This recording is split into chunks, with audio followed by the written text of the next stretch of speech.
Hello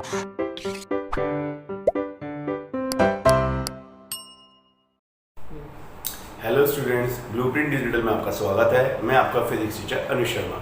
बच्चों, हम इस बार बहुत इंपॉर्टेंट लॉ पढ़ने जा रहे हैं, यानी एक बहुत इंपॉर्टेंट नियम है जिसने विद्युत फ्लक्स का यूज किया और उसने विद्युत क्षेत्र निकालने के लिए कुछ नियम दिए। बच्चों, वो नियम कहलाता है गॉस का नियम।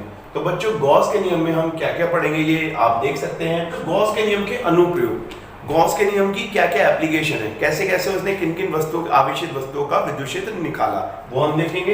ये बहुत ज्यादा पूछी जाती है। इसमें सबसे पहले हम देखेंगे अनंत लंबाई के एक समान आवेशित सीधे तार के कारण विद्युत क्षेत्र।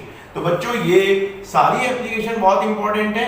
दूसरी जो हम देखेंगे वो है एक समान आवेशित, इसमें हम कह सकते हैं अनंत समतल चादर के कारण विद्युत क्षेत्र। ठीक है स्टूडेंट। तीसरी जो है वो है एक समान आवेशित पतले गोलीय खोल के कारण विद्युत क्षेत्र। तो बच्चों, तीनों ही एप्लीकेशन बोर्ड में अलग अलग समय पर आती हैं। हर साल कोई ना कोई चेंज होके कोई ना कोई एप्लीकेशन आती रहती है। ठीक है स्टूडेंट, तो इनको हम बहुत ध्यान से समझेंगे। तो स्टूडेंट्स, अब हम जो अपना अगला केस देखेंगे, गोलीय खोल के भीतर विद्युत क्षेत्र। तो बच्चों, ये बहुत छोटा है लेकिन समझने वाला है, ये भी पूछा जाता है। ये थोड़ा सा हम ध्यान से करेंगे कि गोलीय खोल के भीतर विद्युत क्षेत्र कैसा होगा। तो बच्चों, जो गोलीय खोल है उसके भीतर हम कोई भी बिंदु ले लेते हैं। तो हम पहले एक काम करते हैं, मैंने सपोज आपके लिए ये बिंदु मान लिया P, ये वाला। मुझे इस बिंदु पर विद्युत क्षेत्र चाहिए इस समान आवेशित गोले की वजह से। तो बच्चों, आपको फिर पता है, अगर मैं इस बिंदु पर विद्युत क्षेत्र निकालना चाहूंगा तो मुझे गॉस का नियम यूज करना पड़ेगा। और गॉस का नियम सबसे पहले मुझे लिख लेना चाहिए, वो इस प्रकार है, Q/ε। इसका मतलब है परिबद्ध, इंक्लोज्ड। ठीक है स्टूडेंट। तो जो आवेश हमारा किसी पृष्ठ के अंदर बंद हो। अब बच्चों, अगर मुझे बिंदु P पे निकालना है तो क्या करूंगा, मैं पहले इस बिंदु P को से होता हुआ एक गोजे पृष्ठ मानूंगा और जो इस प्रकार होगा।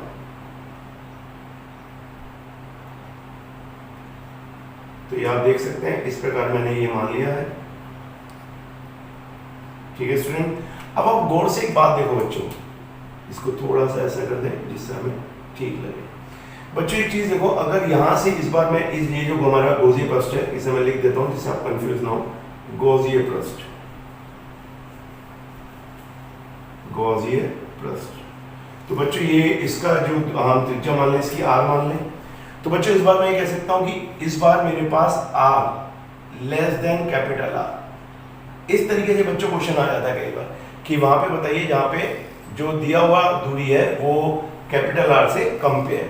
तो बच्चों, फिर बात हुई हमारे पास कि अगर हम यहाँ पे देखें और इसमें हम एक चीज पे गौर करें बच्चों, ये जो हमारे पास आवेश है जो किसी पृष्ठ के अंदर बंद होना चाहिए और ये हमारा गोलीय पृष्ठ है, तो बच्चों क्या इसके अंदर कोई आवेश होगा?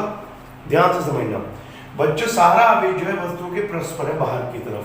तो कोई भी आवेश इस गोलीय पृष्ठ के अंदर परिपथ यानी इंक्लोज नहीं होगा।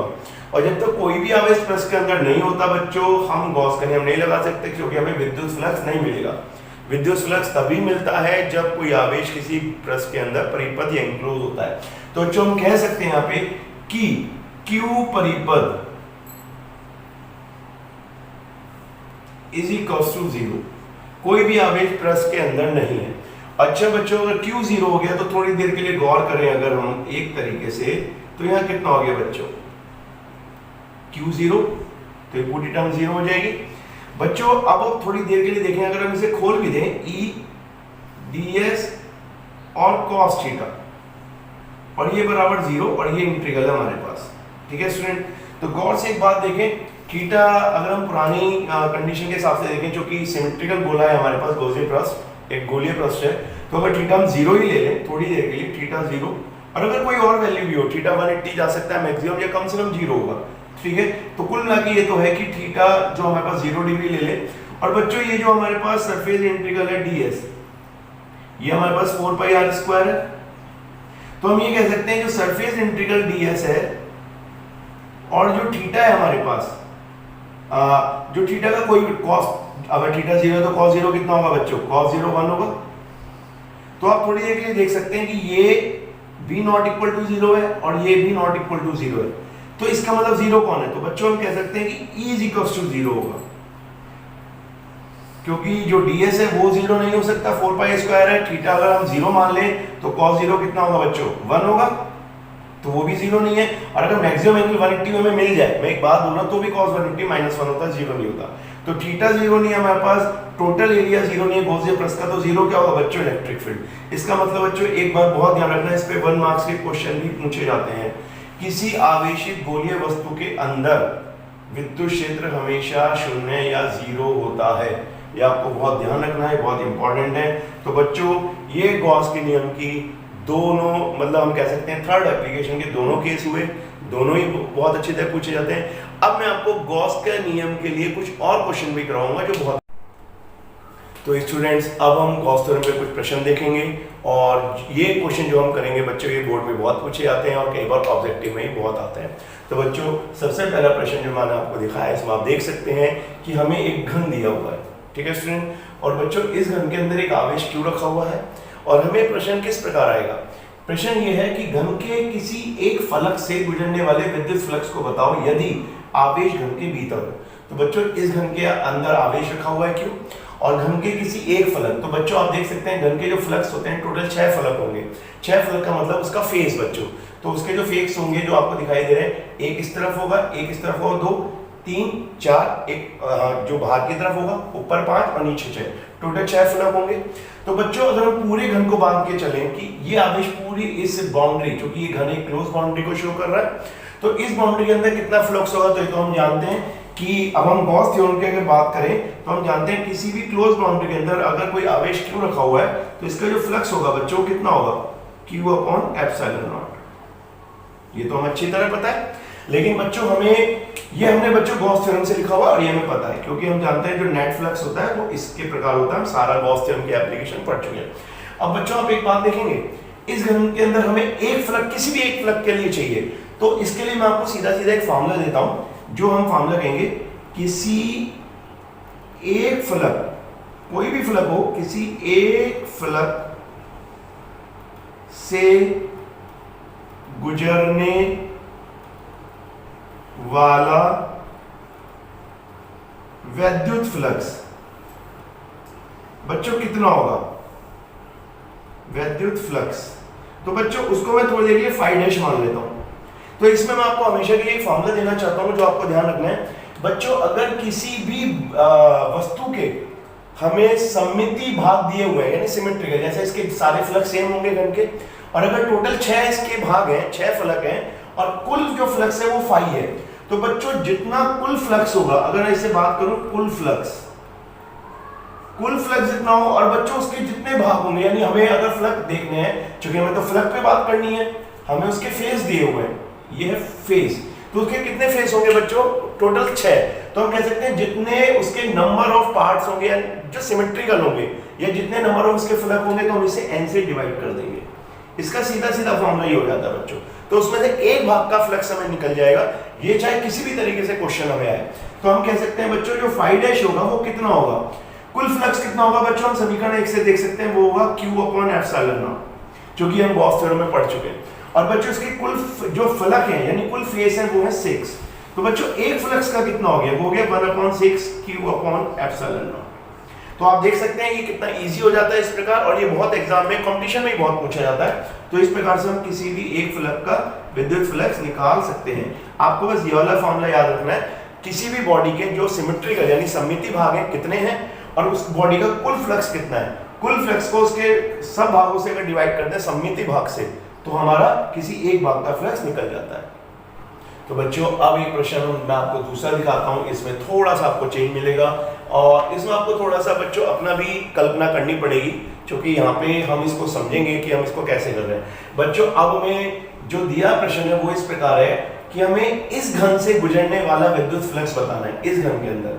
और बच्चों आप देखें कि आवेश इस घन के भीतर नहीं है, आवेश इस घन के किसी कॉर्नर पे यानी कोने पे रखा हुआ है, तो हम कह सकते हैं कि आवेश घन से बाहर है इस बार।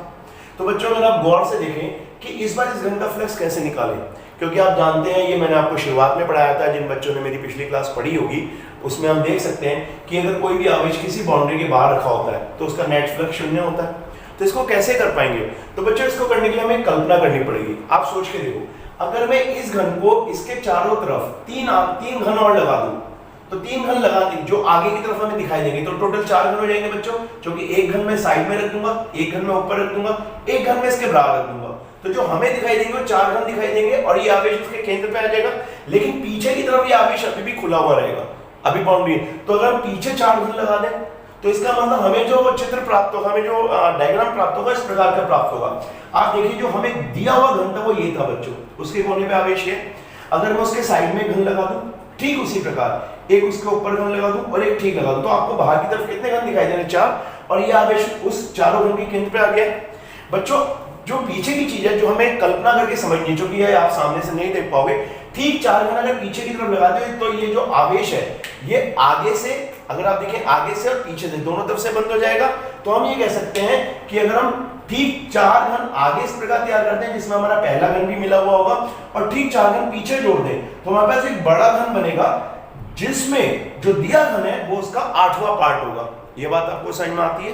हमें टोटल 8 घन प्राप्त होंगे, तो जो आवेश हमारा एक घन के कोने पे रखा है वो उस 8 घन को मिला के उसके केंद्र पे आ जाएगा, चारों तरफ से क्या हो जाएगा बच्चों? क्लोज हो जाएगा, क्योंकि आवेश का परिपृष्ठ में बंद होना जरूरी है। ठीक है बच्चों, तो ये जो हमें एक घन का आवेश निकालना है ये कैसे निकलेगा? तो बच्चों पूरे जो 8 घन मिला के बनेंगे वो एक बड़ा घन बनेगा। तो आवेश क्यों 8 घनों का अंश होगा और एक बड़े घन का जो फ्लक्स होगा बच्चों वो Q/ε0 होता है, क्योंकि हमने पढ़ा था फ्लक्स ना तो बॉडी के आकार पे डिपेंड करता है ना बॉडी की शेप पे डिपेंड करता है। तो बच्चों हमें तो एक घन का निकालना है, तो हम कह सकते हैं एक छोटे घन का फ्लक्स कितना होगा स्टूडेंट्स? आप सोच सकते हैं, उसे अगर मैं 5' मान लूं तो कितना होना चाहिए? तो बच्चों मैं कह सकता हूं जिस प्रकार से हमने ये फॉर्मूला यूज किया था उसी प्रकार मैं कह सकता हूं कि हमारे जो बड़े घन है उसके टोटल कितने पार्ट हो गए हैं बच्चों? 8 पार्ट। तो टोटल फ्लक्स कितना है बच्चों? मैं कह सकता हूं टोटल फ्लक्स है 5, जिसे मैं इस तरह से लिख सकता हूं।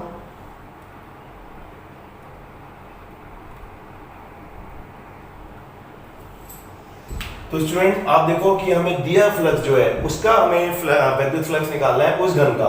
तो एक छोटे घन का फ्लक्स कितना होगा बच्चों?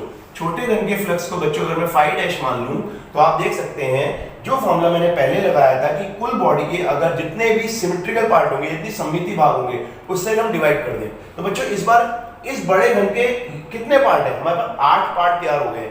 ये बड़ा घन 8 छोटे छोटे घन से मिलकर बना है, जिसमें दिया हमारा जो घन है उसे हम 8वां घन मान सकते हैं। ठीक है बच्चों, तो हम कह सकते हैं कि जो हमें दिए घन का जो हमें फ्लक्स पता चलेगा वो कुल फ्लक्स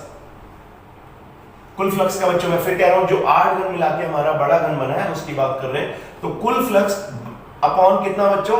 जो हमारे टोटल घन कितने हैं तो हम कहेंगे n।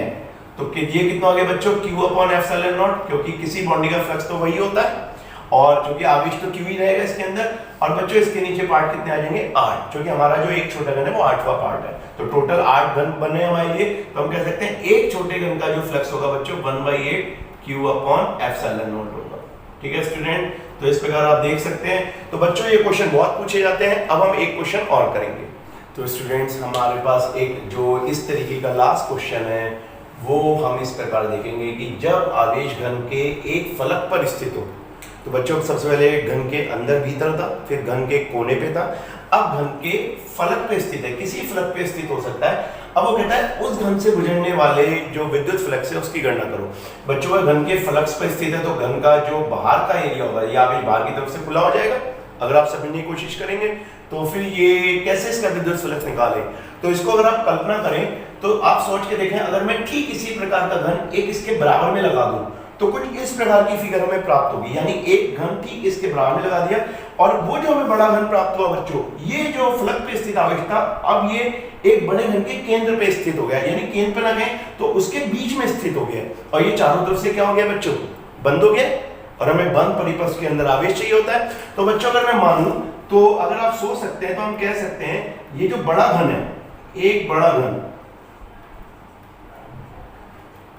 ये कितने घन से मिलकर बना है? तो हम कह सकते हैं यह 2 छोटे घन से मिलकर बना है, छोटे घन से मिलकर बना है। ये आप समझ सकते हैं स्टूडेंट। अब बच्चों बड़े घन का आवेश कितना होगा, तो बड़े घन का आवेश वही होगा गॉस के अनुसार, क्योंकि मैंने आपको फिर दोबारा याद दिला दूं, जो फ्लक्स है वो वस्तु के आकार पे निर्भर नहीं करता। तो फ्लक्स, बड़े घन का फ्लक्स, बड़े घन का विद्युत फ्लक्स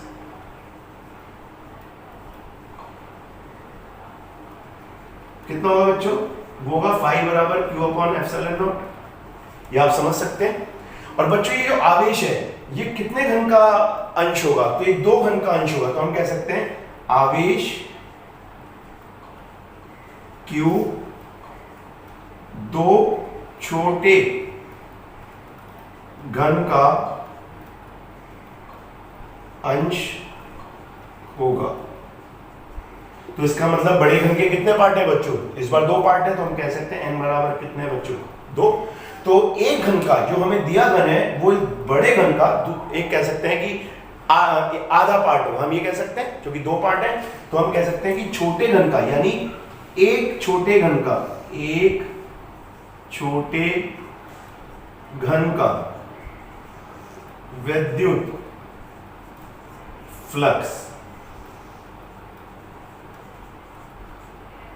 कितना होगा बच्चों, एक छोटे घन का विद्युत फ्लक्स को हम कितना मान के चले, फाई डैश मान सकते हैं। तो वो होगा बच्चों जो कुल फ्लक्स है हमारा, कुल फ्लक्स अपॉन n, ये तो आप देख सकते हैं। तो n कितना है बच्चों, आप देख सकते हैं n हमारे पास है बच्चों, ये हो जाएगा फाई डैश बराबर q अपॉन एप्सिलॉन नॉट, और ये n है हमारे पास 2। तो बच्चों कितना हो गया ये, हम कह सकते हैं कि जो छोटा घन हमें दिया हुआ था उसका जो फ्लक्स होगा बच्चों q अपॉन एप्सिलॉन नॉट का हाफ, यानी 1/2 q अपॉन एप्सिलॉन नॉट होगा।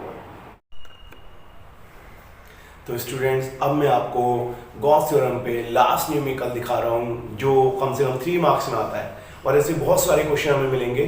तो इसमें आप क्वेश्चन देख सकते हैं, मैंने इसमें एक फिगर जो आपको दिखाई है बच्चों, इसमें हमें क्यूब रखा हुआ है, यानी घन हमारे पास है, आप देख सकते हैं, और वो एक्स वाई जेड एक्सिस में रखा हुआ है। ठीक है स्टूडेंट, आप देख सकते हैं कि उस जो हमारे पास घन है उसका जो पहला फलक है यानी पहला सरफेस, तो उसका जो ओरिजिन यानी ओ से जो डिस्टेंस है बच्चों वो ए है। और बच्चों इसमें खास बात ये है कि उसकी जो एक साइड गिवन है वो भी हमें ए गिवन है, तो इसका मतलब सारी साइड इसकी कितनी होंगी, ए होंगी। अब बच्चों हमें करना क्या है क्वेश्चन में, थोड़ा क्वेश्चन को आराम से देखते हैं। बच्चों हमें विद्युत क्षेत्र अवयव दिया हुआ है, यानी विद्युत क्षेत्र का एक कंपोनेंट दिया हुआ है E, और उसमें लिखा हुआ है Ex = अल्फा × x की पावर हाफ। ठीक है स्टूडेंट, बच्चों यहाँ पे थोड़ा ध्यान से समझिए Ex का क्या मतलब है।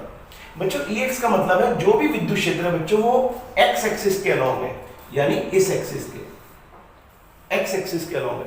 ठीक है स्टूडेंट, तो अब बच्चों ये कांस्टेंट नहीं है, इसमें ये दिया हुआ है कि अल्फा कोई नियतांक, कोई कांस्टेंट वैल्यू हो सकती है, और x एक वेरिएबल है, यानी दूरी का जो हमारे पास है एक तरह से वेरिएबल है, यानी x पे E डिपेंड कर रहा है।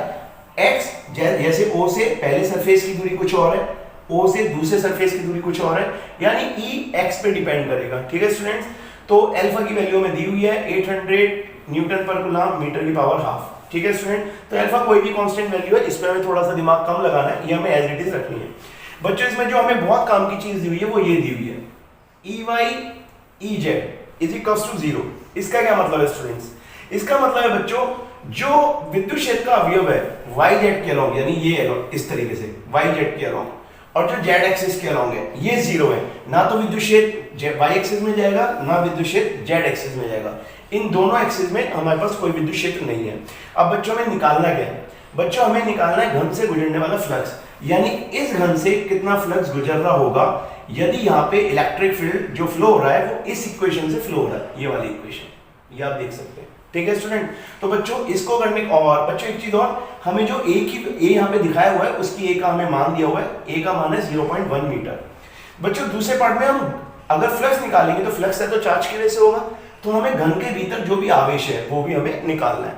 तो अब हम इसे किस तरीके से करेंगे वो हम इस प्रकार देखते हैं।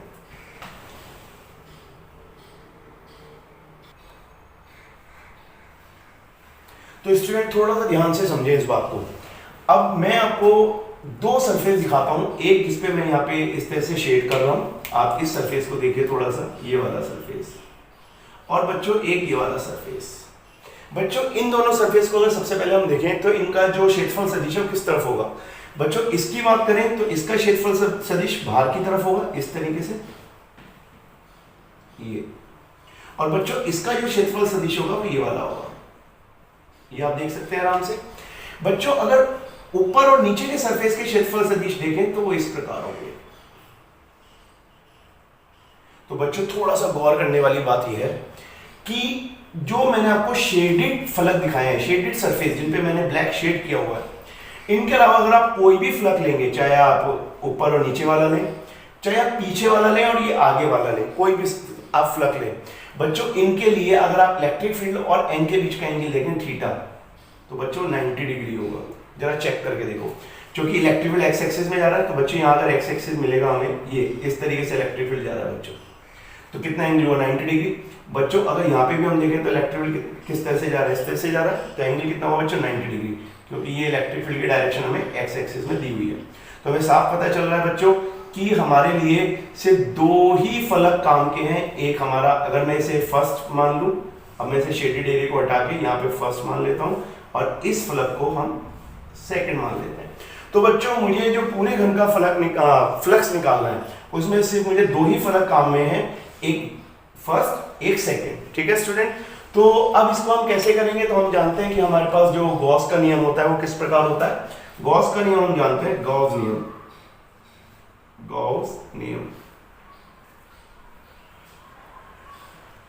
तो बच्चों गॉस का नियम हमारे पास है E dot D S is equals to Q upon epsilon not. ठीक है स्टूडेंट, तो इसे तो हम यूज करेंगे, सबसे पहले Q निकालेंगे, सबसे पहले हमें फ्लक्स निकालना है, ये वाला फ्लक्स जिसे हम बेसिकली बोलते हैं फाई नेट, ये आप समझ सकते हैं। तो सबसे पहले हम फाई नेट निकालेंगे फर्स्ट पार्ट, क्योंकि फर्स्ट पार्ट हमारा फ्लक्स निकालने का है। तो फ्लक्स निकालने के लिए अगर हम बात करें फर्स्ट केस के लिए, फर्स्ट केस, तो बच्चों कुल फ्लक्स कैसे निकलेगा, तो हम कहेंगे जो फ्लक्स निकलेगा फाई नेट, वो हमारा दो सरफेस से निकलेगा। एक हम अगर फर्स्ट सरफेस ले लें बच्चों, इसमें हम क्लोज का साइन नहीं लगाएंगे, क्योंकि हम बॉडी के दो पार्ट ले रहे हैं घन के, हमने पूरी बॉडी नहीं ले रहे हैं, पूरा घन हमने नहीं लिया। और इसमें आएगा बच्चों E डॉट डी एस और प्लस दूसरा पार्ट, और फिर आएगा E डॉट डी एस, ये आप देख सकते हैं इस तरीके से। अब बच्चों ये जो फर्स्ट है, ये पहला फेस है, पहला फलक है घन का, ये दूसरा फलक है। अब अगर हम इसको यहीं पे आगे तोड़ें तो हम इसे किस प्रकार तोड़ेंगे स्टूडेंट्स, हम इसे तोड़ेंगे इस प्रकार, E डी एस कॉस। बच्चों जरा गौर करो, फर्स्ट फलक के लिए कॉस थीटा कितना होगा। अब यहाँ पे अगर आप देखें तो यहाँ पे जो इलेक्ट्रिक फील्ड है वो अंदर एंटर कर रहा है इस प्रकार, तो बच्चों थीटा यहाँ पे होगा 180 डिग्री, यहाँ पे आप देख सकते हैं थीटा कितना होगा बच्चों 180 डिग्री।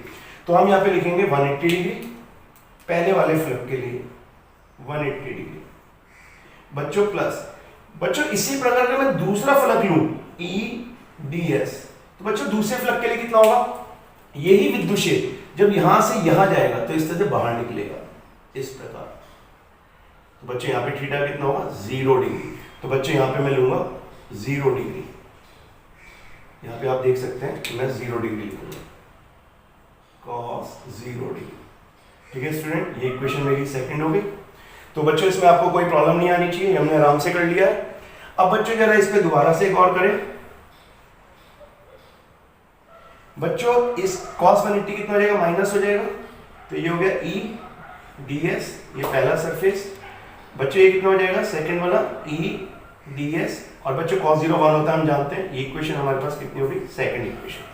ठीक है स्टूडेंट्स, अब बच्चों थोड़ा सा हमें E की वैल्यू निकालनी है कि E क्या होगा, लेकिन उससे पहले हम थोड़ा सा इसे और सही कर लें। अगर हम यहाँ पे माइनस E, और सॉरी हम इसको थोड़ा सा सिंप्लीफाई इस प्रकार करेंगे, माइनस E बाहर ले लेंगे। ठीक है स्टूडेंट, इस प्रकार। और अगर हम देखें, क्योंकि हमें x कंपोनेंट दिया तो हमें x ही लिखना चाहिए, x कंपोनेंट इस प्रकार, यहाँ पे भी x लिखना चाहिए, यहाँ पे भी x लिखना, तो ये ex आ गया और इंटीग्रल में ds आ गया, और ये फर्स्ट सरफेस, प्लस इसी प्रकार से ex यहाँ पे आएगा, यहाँ पे इंटीग्रल आएगा, और यहाँ पे आएगा ds। ठीक है स्टूडेंट, इस इक्वेशन में मैं फोर्थ रख देता हूँ। तो बच्चों अगर मैं सबसे पहले जो फर्स्ट सरफेस है, जिसे मैं फर्स्ट सरफेस के लिए कह सकता हूँ, यानी ex फॉर फर्स्ट सरफेस, बच्चों इसकी वैल्यू निकालूं अगर मैं, तो हमारे पास एक इक्वेशन दे रखी है, ये इक्वेशन हमें गिवन है ax = अल्फा x की पावर हाफ। तो बच्चों अल्फा भी एज इट इज रखते हैं, और x है बच्चों वेरिएबल दूरी का, यानी दूरी का फंक्शन है।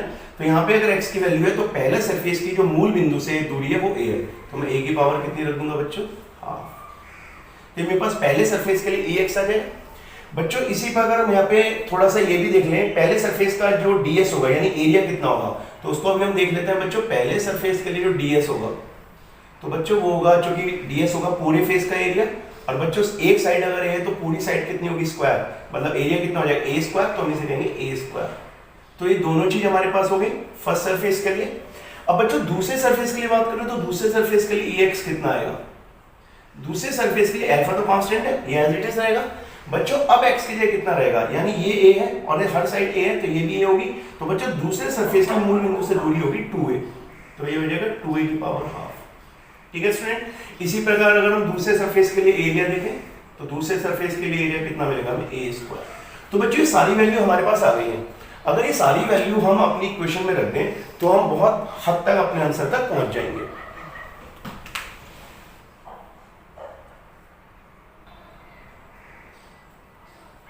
तो बच्चों अब हमारे पास जो फाई नेट होगा वो कितना होगा, तो बच्चों फर्स्ट सरफेस पे जो हमारे पास होगा हम देख चुके हैं, उसमें माइनस साइन है, और पहले सरफेस के लिए जो है वो है अल्फा a की पावर हाफ, इस प्रकार इंटू a स्क्वायर। ठीक है बच्चों। दूसरे सरफेस के लिए हमारे पास था प्लस अल्फा था, और बच्चों उसमें 2a की पावर हाफ है, इस प्रकार, और इंटू a स्क्वायर। ये इस प्रकार से हमें टोटल फ्लक्स आ जाएगा। इसे थोड़ा सा और सिंप्लीफाई कर लें स्टूडेंट, तो कितना सिंप्लीफाई हो सकता है, इसे देखें एक सेकेंड। तो बच्चों इसमें से अल्फा कॉमन आ सकता है हमारे पास, अल्फा पूरा कॉमन आ गया। बच्चों इसमें अगर आप देखें तो a की पावर हाफ भी कॉमन आ सकती है हमारे पास, ये भी कॉमन आ गई। और बच्चों अगर इसमें हम देखें तो a की पावर हाफ अभी कॉमन ना लेके हम एक काम करते हैं, थोड़ा सा इसको सही कर लेते हैं। ये कितना हो गया बच्चों, ये 2 है और ये 1/2, तो ये हो गया 5/2, इस प्रकार, ये इस प्रकार से हो गया बच्चों। और प्लस ये कितना हो गया, 2 की पावर हाफ हो गया बच्चों, अगर इसे अलग कर दें, और ये भी a की पावर 5/2 हो गया। ठीक है स्टूडेंट, इस तरीके से। तो बच्चों इसमें से एक चीज माइनस की है हमारे पास, ये वाली टर्म माइनस की है। तो बच्चों अगर हम इसमें बात करें, अल्फा हमारे पास है, ठीक है, और अगर हम बात करें तो a की अगर हम पावर हाफ बाहर ले लें 5/2, तो बच्चों ये कितना हो जाएगा हमारे पास, ये हो जाएगा बच्चों √2 -1, इस प्रकार, क्योंकि 2 की पावर ऑफ √2 और ये माइनस, ये पूरा कॉमन आ गया तो -1 हो गया। ठीक है स्टूडेंट। बच्चों हम थोड़ा वैल्यू रखने की कोशिश करते हैं, तो वैल्यू कैसे रखेंगे, अल्फा की वैल्यू हमें गिवन है बच्चों 800, यहाँ आप देख सकते हैं अल्फा की वैल्यू 800 है, कांस्टेंट है कोई, और a की वैल्यू है बच्चों 0.1 और इसकी पावर है 5/2, इस प्रकार हम देख सकते हैं। और बच्चों ब्रैकेट में जो हमारे पास है वो है √2 -1, इस प्रकार। इसे हम इक्वेशन कितनी मान लें, 5th मान लेते हैं। ठीक है, तो इस प्रकार आप देख सकते हैं काफी हद तक हमारा जो फाइन नेट है वो निकल चुका है, अब हमें इसे सॉल्व करना है। ठीक है स्टूडेंट। तो बच्चों अब आप देखें कि अगर हम इसे थोड़ा सा भी सही से सॉल्व करें तो कितना आएगा।